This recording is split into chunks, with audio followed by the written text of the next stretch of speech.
September মাসের 1 তারিখ। চারিদিকে ভয়াবহ যুদ্ধ চলছে। আমি ঢাকা ভার্সিটিতে পড়তাম, এখন আর পড়ি না।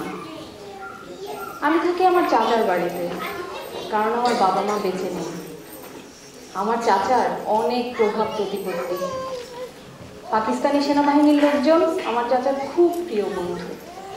সেই কারণেই এই যুদ্ধের মধ্যে আমরা এখনো ঢাকা শহরে বেশ ভালোই আছি। এই যে চেয়ারে বসে আছে ছেলেটিকে দেখছেন, ওর নাম সালেক। ওর সাথে আমার বিয়ে হয়েছে মাত্র 4 মাস হলো। ওর সুন্দর বাচ্চা বাচ্চা চেহারা দেখে আপনারা বিভ্রান্ত হবেন না, ও কিন্তু মস্ত বড় রাজাকার। আমার চাচা আমাকে আমার ইচ্ছের বিরুদ্ধে ওর সাথে বিয়ে দিয়ে দিয়েছে। আমি সালেককে মনে প্রাণে ঘৃণা করি। রাবেয়া, এই রাবেয়া। ওই যে রাজাকারটা ডাকছে, যাই শুনে আসি গিয়ে কি বলে। আসছি। বলো। জানো, গতকাল একটা দারুণ কাজ হয়েছে। কি কাজ? এই মগবাজারের মোড়ে 2 মূর্তিকে ধরে ফেলেছে। আমার দলের লোকজন বেশ অনেকদিন ধরে ওদের উপরে নজর রাখছিল। গতকাল শেষ পর্যন্ত ধরা পড়েছে। খুবই ভালো কথা। আমাকে সালেকের সঙ্গে খুব চালাকি করে চলতে হয়, কারণ আমি জানি এই খারাপ লোকটা আমার ভেতরের ব্যাপারটা টের পেলে আমাকে পাকিস্তানি সেনাবাহিনীর হাতে তুলে দেবে।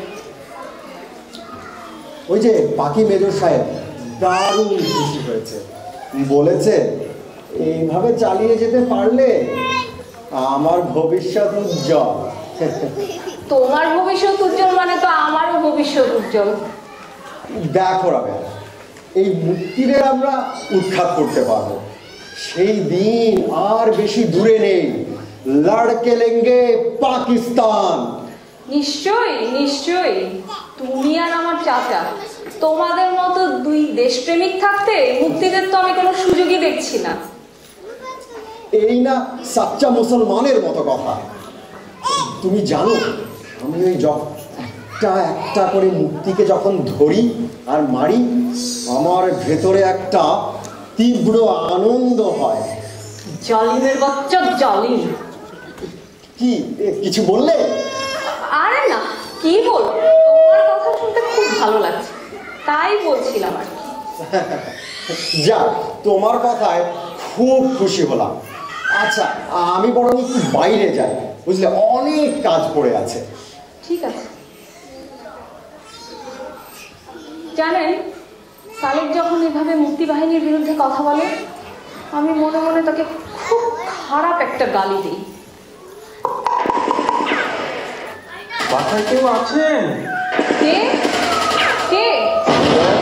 দরজা খুলবে, বাহিরে খুব গন্ডগোল হচ্ছে দেখে ভয় পেয়েছি। দয়া করে একটু দরজা খুলুন। আরে আহা, তুমি? কি আশ্চর্য, এটা তোমাদের বাসা? কেবল কোইন্সিডেন্স দেখেছো? 25শে মার্চের সেই ভয়াল কালো রাত্রির পর তোমার সাথে আবার দেখা হবে কল্পনাতেও ভাবিনি রাবেয়া। আমিও না। ভার্সিটি বন্ধের পর ক্লাসমেটদের মধ্যে প্রথম তোমার সাথেই দেখা হলো, কিন্তু এই ভয়াবহ যুদ্ধের মধ্যে এখনো ঢাকায় আছো কি করে আহা? ছিলাম না রাবেয়া, 3-4 দিন হলো ফিরেছি। ফুপুরা সব আটকা পড়ে গেছে, ওনাদেরকে উদ্ধার করে নিয়ে যেতে এসেছি। তোমার কিন্তু ঢাকা শহরে আসা একদম উচিত হয়নি। তোমার বয়সী ছেলেদের ওরা ধরে নিয়ে যাচ্ছে। কি করবো রাবেয়া? যাকে আমাকে একটু পানি খেতে দিবে? নিশ্চয়ই নিশ্চয়ই।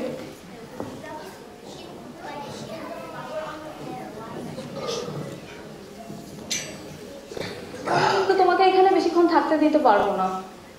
কেন? তোমার স্বামী যে কোনো সময় চলে আসবে এজন্য? আশ্চর্য তো, আমি তো তোমাকে বলিনি আমার বিয়ে হয়েছে, যে তুমি জানলে কিভাবে? এটা যে রাজাকার কমান্ডার সালেকের বাসা সেটা আমি জেনেই এসেছি রাবেয়া। শুধু জানতাম না তার স্ত্রী হচ্ছে তুমি। তুমি তুমি মুক্তিযোদ্ধা? কথা, তুমি সালেককে মেরে ফেলতে এসেছো?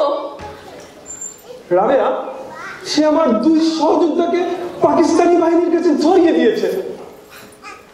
তার এই পরিণতির জন্য আজকে সেই দায়ী। তোমার স্বামী হলো, আজ আমার কিচ্ছু করার নেই।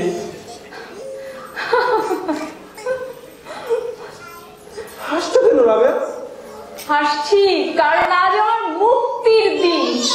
ওই রাজাকারের হাত থেকে আজ আমি মুক্তি পাবো।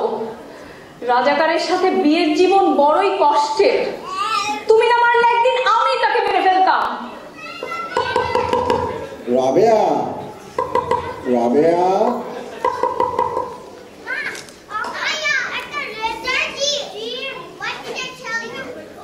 আরে আপনি কে? ও ও আমার ভার্সিটির বন্ধু আহাদ, আমার খোঁজ খবর নিতে এসেছে। তোমরা বসে গল্প করো, আমি আসছি। ঠিক আছে।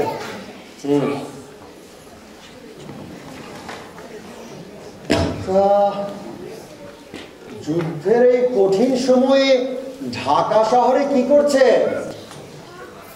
আমারও তো একই প্রশ্ন আপনার কাছে।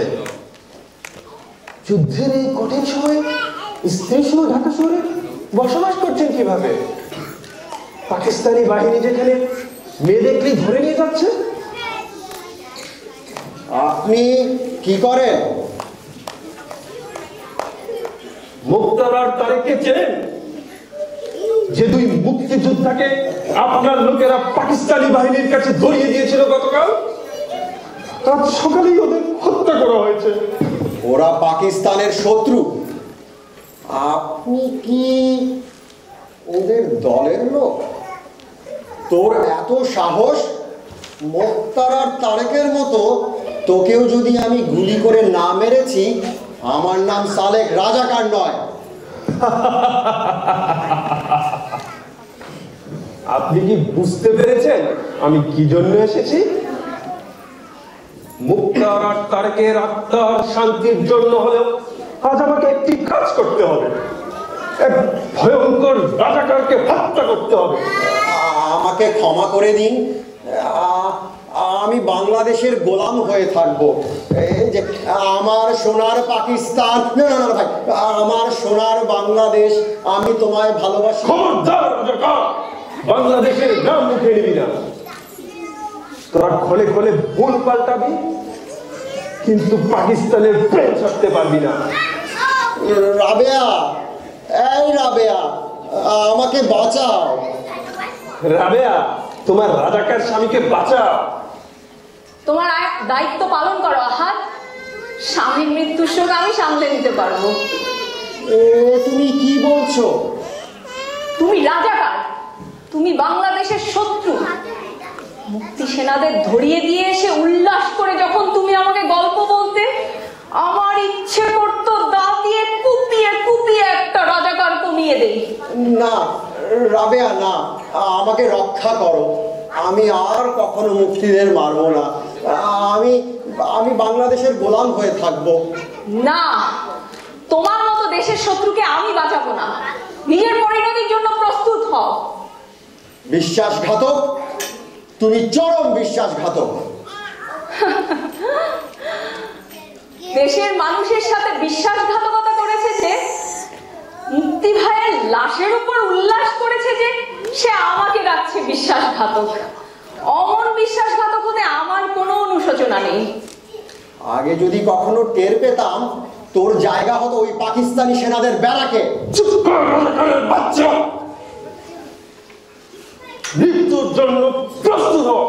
আমাকে রক্ষা করো, দাঁড়াও আহাদ, ক্ষমা করে দাও। দেশের জন্য এই কাজটা আমাকেই করতে দাও। তোর মতো রাজাকারের জায়গা এই বাংলার মাটিতে না।